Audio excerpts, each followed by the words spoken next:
Hey friends, hope you're doing well. Hope you got your coffee. I got mine right here. If you see something in the back seat here, this is my buddy Wendell. We're on our way to the dog park, and I told him I had to pull over and talk to you guys real quick before we do that. But he's going to let me talk to y'all. I'm going to be a little bit all over the map today. We're going to talk about Kurt Cobain, John Prine, and first off, I was going to talk about Keith Moon. I'd never heard this story, and it's a short one, but I want to throw it out there. I don't know how I didn't hear this. I guess in 2012, the Olympics in London, the Olympic Committee decided that they wanted Keith Moon to be part of it. And somebody didn't realize Keith Moon was dead. And this thing I read right here, it says, the organizers for the 2012 London Olympics ceremony had recently asked manager of The Who if legendary drummer Keith Moon would be able to perform at the forthcoming London Olympic Games. Who manager Bill Kerbishley told The Times how he responded to the request. I emailed back, this is his quote, I emailed back saying Keith now resides in Golders Green Crematorium, having lived up to The Who's anthemic line, I hope I die before I get old. He said, if they have a round table, some glasses, and candles, we might be able to contact him. So think about that. I don't know how I haven't heard that story. It's a silly, ridiculous story. But, so somebody, I mean, these are people in great areas of authority, controlling a lot of money. The London, this is a big deal. This is a big deal. And we all know that the Olympic Committee is a big pile of hogwash and corrupt and all of that. But at least somebody there was hip enough to know that Keith Moon was, to care about Keith Moon. Somebody was hip enough, but they weren't hip enough to know that he was dead. What's that say? Nobody in the room, there's how many people, how many committees get together to do this stuff. There's a H.L. Mencken quote about, oh man, if you want to do something poorly, do it yourself. But if you want to completely screw it up, form a committee. I don't remember how, that's a paraphrase. But nobody in the room, these committees, nobody had any idea. Nobody mentioned that. I can remember when the Olympics were there because they weren't embarking.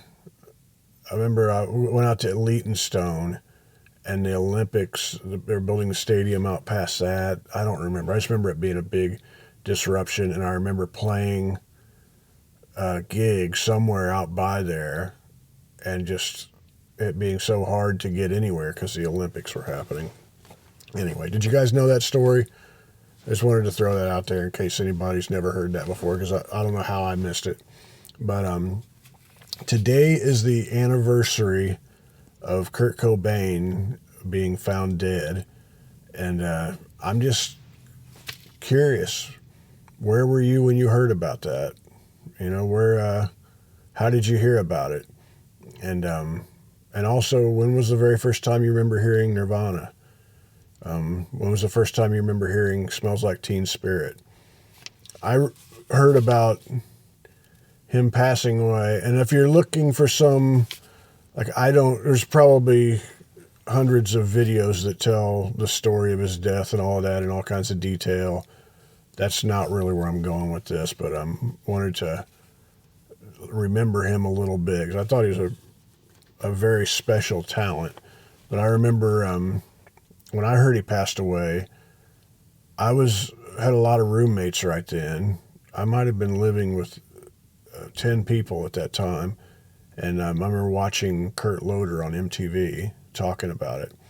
And I was too old for it to be the cataclysmic event it was for people who were teenagers right then. But it was just an interesting thing to realize how it affected people. And it was a very real thing, how it affected people who were just a little bit younger than me. And one of my roommates had bleach like when it came out. And I remember I liked it. I enjoyed it. I remember listening to it, and it was just like good, catchy, dumb punk rock is what it seemed like to me. And I thought, yeah, this is fun. This is cool. Whatever. I wasn't in love with it, whatever, but I enjoyed it. That's the point. If you would have told me right then, I remember didn't they record that for $800 and something, Bleach? If you would have told me that right then, 2 years from now, maybe less, this is going to be the biggest band on the planet, I'd have thought you were out of your freaking mind. It's like there's no way. One, music isn't going to change enough in the next 2 years to embrace something like this. And two, how is something like this going to make something polished enough to get that big? There's just no way. I wouldn't have thought about it. And then a couple years later, it just completely turned everything on its ear. I remember the first time I heard Smells Like Teen Spirit, and it was undeniable. It wasn't my thing. It wasn't, my head was so far down the Bob Dylan rabbit hole right then. Everything was Dylan to me right then. Really tunnel vision. So there was Dylan right in front of me. There was Prine, Townes Van Zandt, Guy Clark, Butch Hancock. There were these things in my periphery, Hank Williams. I should have said Hank Williams second because I was really listening to way too much Hank Williams to be a happy person at that point. But those were the things. Those were where my head was. So when Nirvana happened, I wasn't all on board of all of that, but I was, watching it like, wow, these guys are great. They really are great. It's just, I'm too worried about Dylan right then to think about him too much. But to hear Smells Like Teen Spirit for the first time, I'd be there's just no way that I personally could not just like turn my head like, wow, that is unbelievably catchy. And man, that sounds so different than anything in the popular music sphere. I knew things like that were happening in the underground, the alternative and all of that, but it's something that's like going to get so much, it's getting so much attention. That just seems so different to me, and in a very good way. And it closed the door on that whole 80s crotch rock era. I've heard people talk about how Sunset Strip was kind of dead not very long after that, all that world. But I have one story that I want to share with you. My buddy Brian Henneman with the Bottle Rockets, great singer-songwriter, from St. Louis, Missouri. He was a roadie he told this story on my podcast. I have it recorded and it's been published, so I feel comfortable repeating it. It's been out there for a while. But he was roadie for Uncle Tupelo. They were his buddies. This is before the Bottle Rockets were formed. And he said that they had an old van, a very crusty old van that they traveled all over America in, Uncle Tupelo did. And for those of you who don't know, Wilco and Sunvolt sprung out of Uncle Tupelo.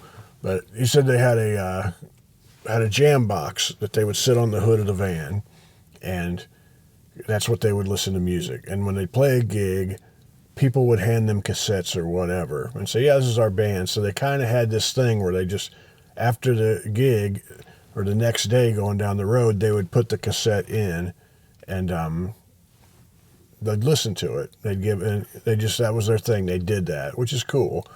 And so I should also say that this van was later bought by my old neighbor, Lidge, there in East Nashville. Lidge Shaw has a podcast, and I think he even has a YouTube channel, but the Toy Box Studio, I'm sorry, Lidge. Lidge is a great guy, but anyway, his band, Enormous Richard, bought that van. I later learned that after he heard that story on my podcast. Anyway, a lot of you guys know who Lidge is why I'm saying this out loud.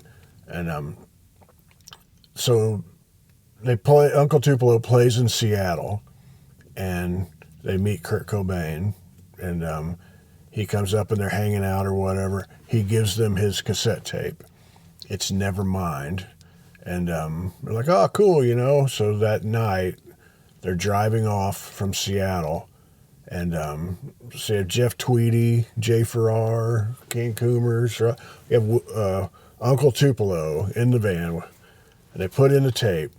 And all of these people hear Nevermind for the first time. And they listen to it all the way through. And according to Brian, which he has a very, very good memory, much better than mine, so I trust him when he says things. He said they listened to it all the way through, and then when it was over, kind of pulled out the cassette, and everybody went, whatever. And they put in the next one and listened to it. So I love that story. Don't know if it's true or not. I don't know how they wouldn't have been impressed by it, but apparently they were not. But other thing I like about how music changed right then is the big dweedly guitar solo went away, and these very simple 3-note solos that were more of a part of the song came into being and became the norm. I like that. I like that better, me personally, than somebody dweedling forever. And things evolve and change, and that kind of went out and the solos came back or whatever. I like that personally. I think it's more song oriented. But and I also have said if Kurt Cobain was this sounds like I'm putting him down. He was that 3-chord punk rock guitar player. That was who he was, you know, and he embraced that. But if he was some kind of a virtuoso or whatever, man, Nirvana would have sucked so much.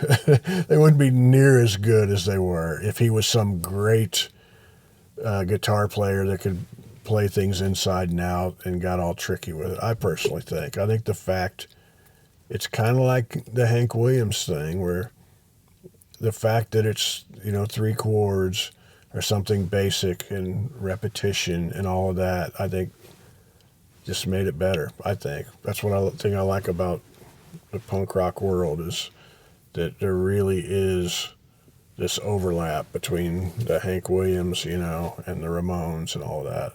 But anyway, maybe not on subject matter. And Kurt had some really nonsense lyrics. I like that. But when he would sing, I don't know. I think if you're a singer, your only thing that you really need only tool that you really need to have is being able to deliver a song. Either you can or you can't. And no amount of vocal dexterity or whatever can make up for that. So there's lots of people who can't sing on key or whatever who can absolutely deliver a song. And I think Cobain could absolutely deliver it. He could sing, yeah, yeah, yeah, yeah, yeah, yeah, yeah, yeah. And it sounds great. It sounds cool. It's just nonsense. And I like that. And there's something to be learned from that. But what else did I? Oh, he wasn't yarling, too. I didn't really dig all the Seattle stuff just because of that. Everybody, I was never a Pearl Jam guy. And I don't know, it seemed like they'd be like guys that I'd be really good friends with and like personally. But just never liked that. And just me personally. But I met somebody. These are just the things that I can remember I want to throw out, because we may never talk about Kurt Cobain ever again. It's not what we usually do on the channel, but there's no reason not to. But if I met someone who was close to the making of Nevermind, and they told me that this is a long time ago, that the chorus in Smells Like Teen Spirit is the same one that's just like copied and pasted. I think they cut the tape and redid the thing each time. That's what they said. Said they couldn't play very well and weren't able to get through whole takes and make it, so they cut a bunch of them up, which is interesting. It's interesting. But I'll also say, if I had a friend of mine recently. We were talking about how some artists are just really kind of messed up in strange ways. I don't know a good way to say it, but I was like, well, I've always been lucky that I'm really well adjusted. And my friend said, Otis, you've never been on that ride. And my friend had. And I knew what he's saying. It's like that moment when they strap the rocket to your back and you're really taking off and everything is going really, really fast. That's not what, there's nothing normal about that. You know, people just don't know how to deal with that, your average person. There's a reason so many of our celebrities, our rock stars, especially our politicians and such, that they're such narcissists. And they're not people that we really would want to be around day to day or whatever.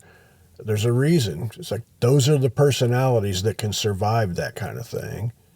A really down-to-earth person who, you know, they're going to get imposter syndrome or whatever. It's going to really mess with them. That's normal. If it's not messing with you, you're either unbelievably well adjusted, you know, or a narcissist, or, you know, there's got to be a third thing in there somewhere. You just like you're balancing the ride all right or whatever. But I think that about Cobain, how hard that would be. We all sit and think, well, I'd like to have that kind of money and I'd like to have those opportunities. We all sit and think that. But man, when you're in a fishbowl strapped to a rocket, you know, and that's your whole life, and all you ever wanted to do was make a little bit of money and play clubs and tour around in a van, when that's what you thought success was, and all of a sudden it's something else. I don't know. I've met a lot of people that had a hard time adjusting to some tiny version of that. These guys were the biggest band in the world, and that'd be hard. And it also makes me, what's the bass player's name? Is it Chris? Is it Novoselic? I hope that's right. I don't know. I don't know anything about him other than I'm sure he's done cool things, fun things since then. But my picture of him is he took all of that money and he just went away and lived his life somewhere. And I think, man, that's the whole thing right there. He's probably making records that he wants to make. Maybe he doesn't release them. Maybe he's doing whatever he wants to do, but just all that money and living life. And I don't know. I hope that I'm not wrong in guessing that his life has been really good since then. But anyway, I think this is the last thing that I have to say about any of this with Kurt. Is I met Courtney Love once, and I was at the patio in Indianapolis, a bar that I worked the door at, and I played 107 times. If you've watched this channel, you've heard me talk about it quite a few times. It's the place I saw Uncle Tupelo. I'm kind of surprised Nirvana never played there, like in the Bleach. That's where they would have played on the Bleach tour. But, excuse me. So I'm there one night, just hanging out. There's about 10 or 15 people there. It's just like a DJ spinning that night. Dirty little our punk rock dive joint that had bands, but not on that night. So I standing there kind of talking to a friend, and in walks Courtney Love and Drew Barrymore.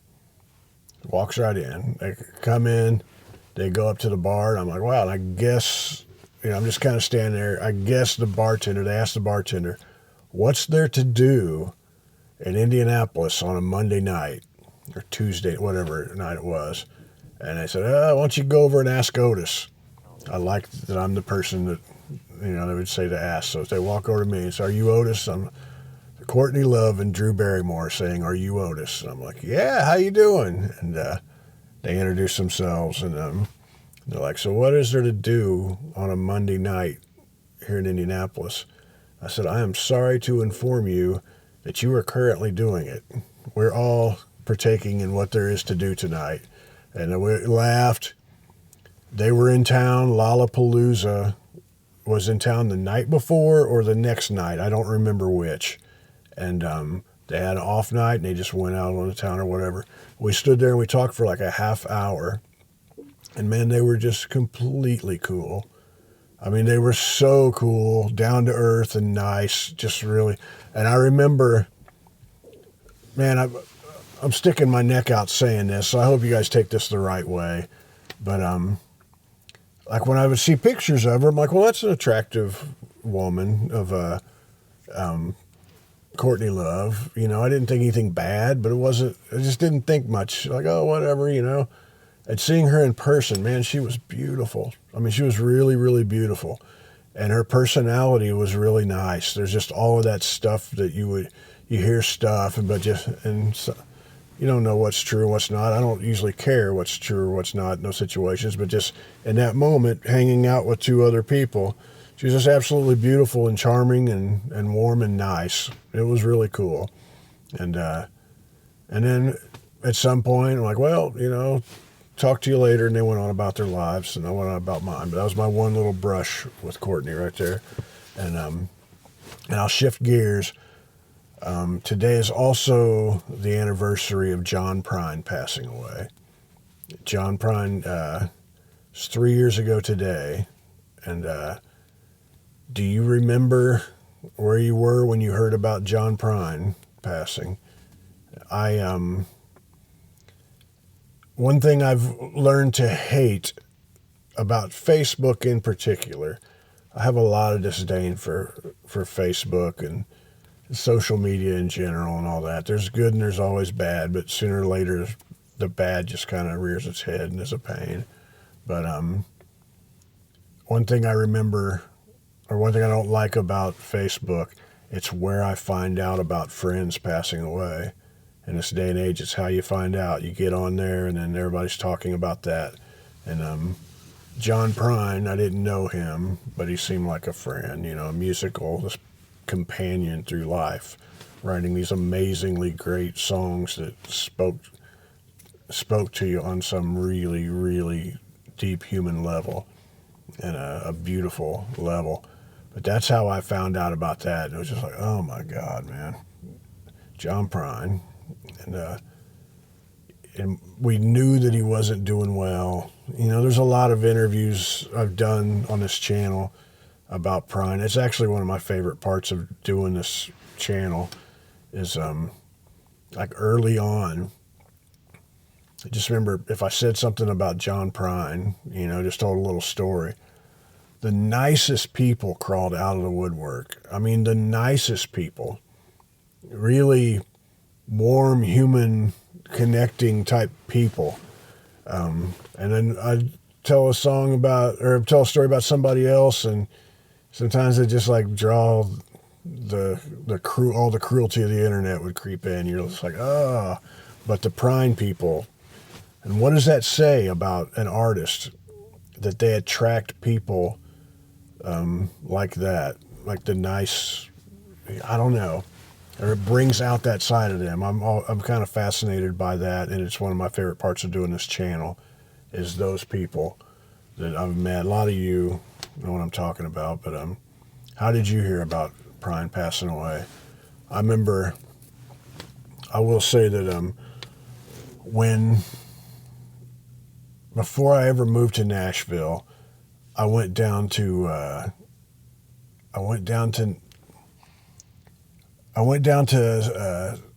see somebody. I was going to go see Tim Carroll at the Basement and meet up with Tim. My buddy Dale Lawrence was down there from here in Indianapolis, my buddy Dale. And we had lunch at Arnold's. And Arnold's is great, man. I remember Dale and I sat down, and they had these tables. They were kind of communal, you know, so you might be sitting next to somebody you don't know, but so I'm just looking at Dale. We're like looking like this. I'm sitting next to somebody. When I sat down, I just didn't really look over there to see. And we're talking, and conversation's going on. 10, 15 minutes later, this person stands up and starts to walk out, and I look up, and it's John Prine. So I've been sitting here eating, next to John Prine, and I don't even know it. Dale and I were like looking at each other like, boy, we are idiots, aren't we? We laughed about it. Still laugh about it today. But so I ate with John Prine without realizing it. And Arnold's was, I also say that day, I believe, was the day that I met Kenny Vaughn, because we went to see, me and Tim Carroll and Dale went to see Greg Gehring at the Basement. And Kenny was playing guitar with him. It was like, whoa, Kenny is good. You know, I knew who Kenny was, but he was tearing it up. And I remember they had a bass player that none of them had ever met the bass player before. And they made a big joke about it all night. And that is a very Nashville thing. So the bass player showed up and did the gig and had never met anybody. And that tells you how good they are, the pickers in Nashville or whatever. But Arnold's went out of business a couple months ago. They closed down. And I've always said there are so many places that are hyped up as being the best places to eat in Nashville. You know, like really fancy, high-end places. And I've been fortunate enough to get to eat at a lot of them. And I've been fortunate enough to have someone else pay for the check, usually the nice folks at Pandora. And as nice as all of those were, and I get that a lot of people like the nice experience, the pomp and circumstance of it, I could give two shits about the pomp and circumstance and the acting fancy and all of that stuff. It's not me.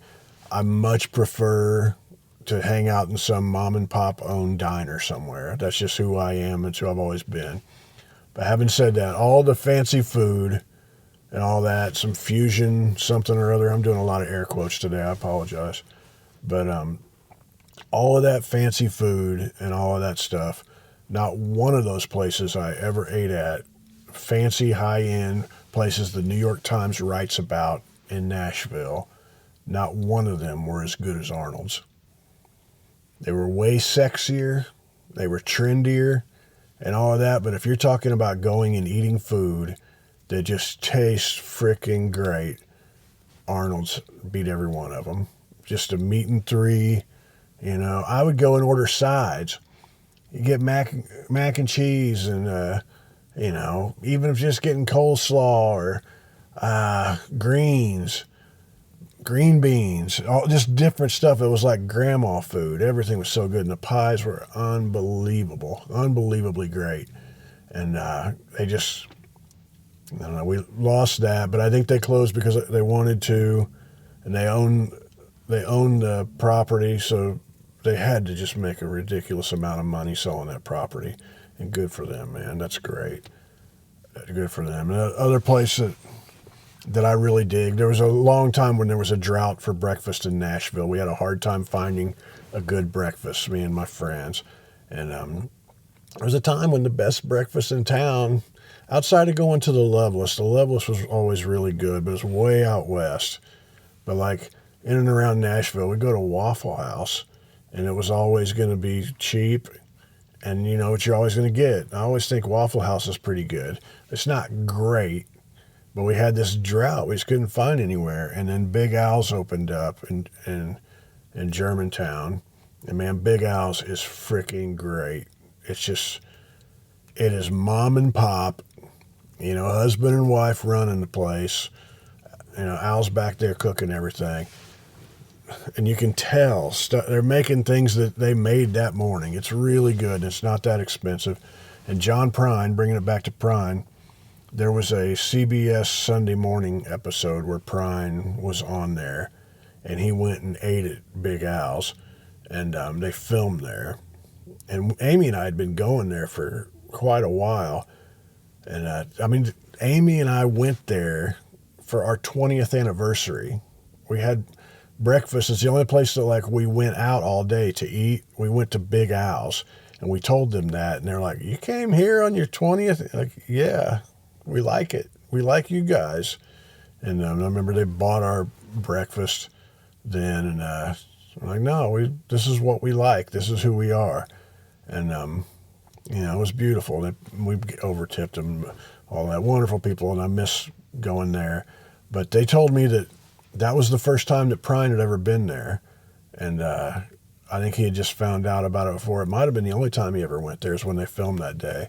But Prine had memorized, this is what you would always hear around town, that Prine knew where all of the meatloaf specials were in town and what day of the week it was. So if it's Thursday, he knew to go to this place for meatloaf special at lunch. But people didn't say it, though. They didn't say that out loud, because if they said it to a lot of people, then people would go bother Prine and stalk him at different places or whatever. I like that about old Nashville. You could just leave people alone and let them live their lives, even, you know. But anyway, thinking about John Prine today, and I'm more of a Prine guy than a Kurt Cobain guy, but I can't deny Cobain's, you know, greatness. Now, I meant to say this earlier, but so I went to look up Smells Like Teen Spirit on YouTube just to look up the video, and it had 1.6 billion views on it. 1.6 billion with a B. I didn't know there were videos with 1 billion views on YouTube. I had no idea.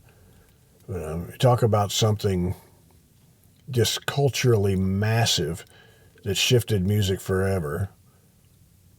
I don't know. How do you survive that ride? How do you come out when they put you in that rocket ship, and how do you come out the other end not being harmed in some way? I don't know. I feel uncomfortable saying this about a man that took his own life, but I think some empathy is in order, and we'd probably all be better off with a nice dose of empathy in our lives for a lot of people. But anyway, just want to talk about that a little bit. And have you ever had a pie in the South? Something, when we moved to Nashville, the pies were so much better. And man, Arnold's had great pies. They had chocolate pies that were so rich. And I do realize, this is the last thing I'll say, I promise. This is back to the diner thing or whatever. I have this theory that when you go to eat out, when you go to have breakfast somewhere else, you go out, you want to eat dinner or whatever, you're not making decisions on where you're going to eat healthy. That's not as important to you at that point. At least I believe that for me. You just want to have something that's really good, because you might only go out once a week, once a month even, you know, once every 3 months, and you want it to be really good. So you're not that worried about it being that healthy. And some people go out every day, so you probably have different ideas. But I think most of us don't go out that often. And I think they'd put a stick of butter in everything. It's like everything had a stick of butter in it in those really good places. So it's probably a big part of it. But anyway, I'm getting way off track. And the pies probably had 5 sticks of butter per slice, but sure tasted good. Anyway, I hope you guys are good. Go watch some of the videos I posted this week. And I'm going to take Wendell today. Hey, Wendell, why don't you come up here and say hi to the people? Wendell, come on, buddy. Come on. Can you see Wendell? Can you see him? Hi, buddy. Say hi to the people. Hey, buddy. Oh, he's blending in. You can't see him. Hey, buddy, over here. Oh, yeah. Say hi to the people. All right. I'll see you guys down the road. Much love to you.